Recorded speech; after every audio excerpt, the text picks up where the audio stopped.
Well, we're focusing on earnings this week and our continuing earnings coverage. We've got Microsoft, Google, Meta, Amazon, Apple.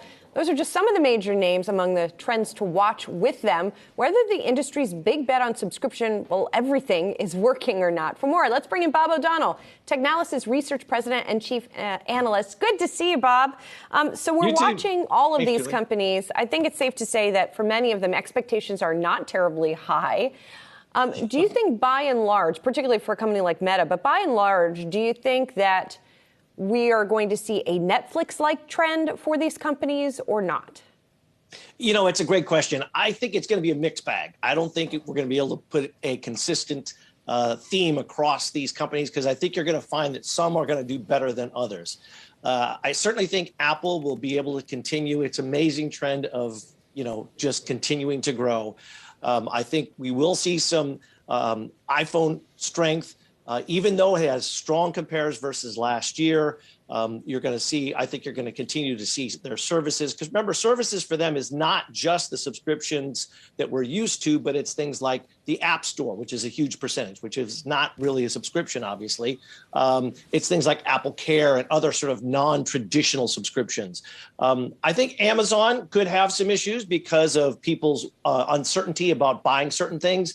That's on the, obviously on the commerce side. On the other hand, I expect cloud computing, both from Amazon and from Microsoft and frankly from Google, all to see continued growth because that move to the cloud obviously accelerated during the pandemic and continues to grow, and companies are making the move to put more of their stuff there. In the case of Meta, I think it's going to be an interesting story. Obviously, there's been a lot of challenges there.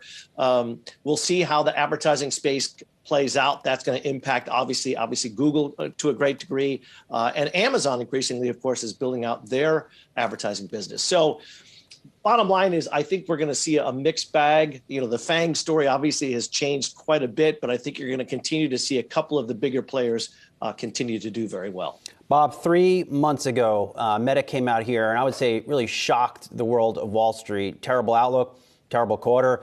Stock, I believe, finished down more than 20% on the day. Do you think they have another quarter like that coming this week?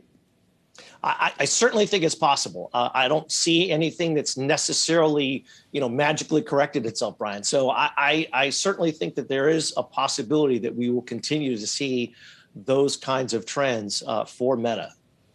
What kind of sentiment, when you talk to people out on the West Coast in the tech industry, what kind of sentiment are they feeling right now? And are you seeing trouble on the part of some of these firms in holding on to people as a result? Well, there's all kinds of interesting things going on that front, Julie.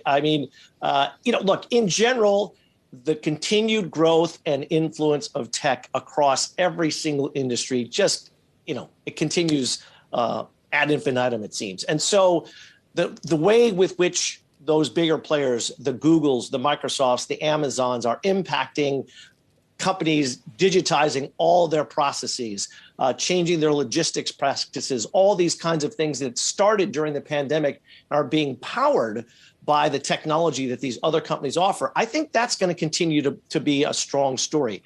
On the consumer side, it is going to be more challenging. To your comment right before I came on, to subscription to everything is a tough model to maintain, and people are going to have to make some hard choices.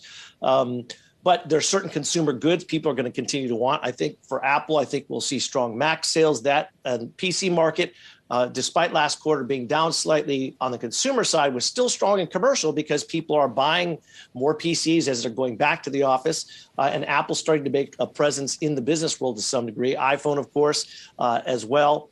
But, it's also, there's to your comment about people moving, there's also a lot of movement going on. Lots of people moving around.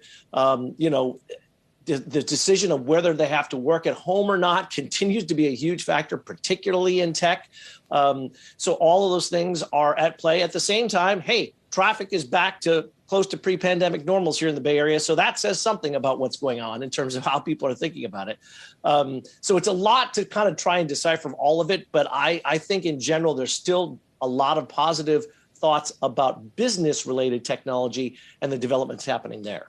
Bob, I can't think of another time when sentiment has been so down, and rightfully so on some of these big cap tech names. And Netflix, just not a good quarter. Meta, like to your point, you may put up another disappointing quarter. Is there a surprising name in tech outside of these FANG names that we need to be watching that could be the next big, great investment? Ooh, that's a great question, Brian. Look, I continue to think that the semiconductor market, it's obviously seen some tremendous growth. You just mentioned AMD being very strong. I think there's still a lot of opportunity for them. The demand for semiconductors, obviously the equipment makers have been having an extraordinarily hard time, people like ASML and others, to try and continue building the equipment that's necessary. As governments around the world are being essentially throwing money at the in terms of subsidies for the semiconductor manufacturers around the world to build plants there. I think that presents some potential upside, even though I know there's a lot of concerns about, we've caught up and the chip cycle is going to kick in and we're going to start to see demand drop. Everything I'm hearing is that there are still supply chain disruptions. They still can't get the parts they need. So to me, that represents a significant upside. It's as if we've entered a new era of how we think about the semiconductor market. So I would say, look for little places within semis and the semi supply chain, and that could be some interesting opportunities moving forward. AI-specific chips, a bunch of companies are working on those types of things, and those are going to be definitely interesting to watch. Bob, you touched on supply chain, and I want to circle back to Apple on that question, right? Because here we are talking about the shutdown in Shanghai. We're talking about a potential shutdown in Beijing. We know there are shutdowns in other areas of China. And of course, Apple has diversified its production network a little bit. But is that going to be, and it's been a problem for them in the past, right? That demand is there, but people can't get the phones they want. What's the status You're absolutely of right, that? Julie.